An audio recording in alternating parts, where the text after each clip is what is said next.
అసలు కర్రీ ఎలా అవుతుందని ఎక్స్పెక్ట్ కూడా చేయలేదు. మ్యాటర్లోకి వచ్చేస్తే, హలో ఫ్రెండ్స్, దిస్ ఈ Vijay. Once again welcome back to the new video Vijay vlogs _46. అబ్బా మళ్ళీ వచ్చాడు. ఇంకెప్పట్లాగే కాలేజ్కి అయితే ఎగ్జామ్ రాయడానికి స్టార్ట్ అయిపోయాం. ఇంక ఎగ్జామ్ రాసి బయటకు వచ్చి అమ్మాయిలు చూద్దాం అనుకుంటే అమ్మాయిలు కాదు కదా, ఇలా ఆరేసిన టెంట్ బళ్ళు అయితే కనిపించినాయి.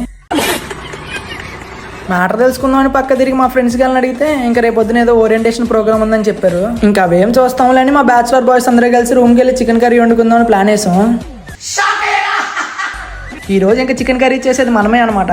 తొక్కేశారమ్మా లోకల్ పాలిటిక్స్, టాలెంట్ అంతా తొక్కేశారమ్మా. కర్రీలో ఉండాల్సిన టమాటాలన్నీ మా సుల్తాన్ సాబిర్ గారి నోట్లో ఉండిపోయినాయి. కర్రీ వండేటప్పుడు అయితే ఎవడో హెల్ప్ చేయడానికి రాడు కానీ ఇలా మధ్యలో వచ్చి ముక్కలు అయితే దొబ్బి తినేస్తారు. ఇంకా కర్రీ అవ్వగానే రౌండ్ టేబుల్ సమావేశం వేసి బాండీలో ఉన్న కూర అంతా దొబ్బి తినేసాం. ఇంక ఇవే అనమాట ఈనాటి ముఖ్యాంశాలు. మన వీడియో మీకు ఎలా అనిపించిందో కామెంట్ చేసి మన ఛానల్ని ఫాలో అయ్యి సబ్స్క్రైబ్ చేయండి.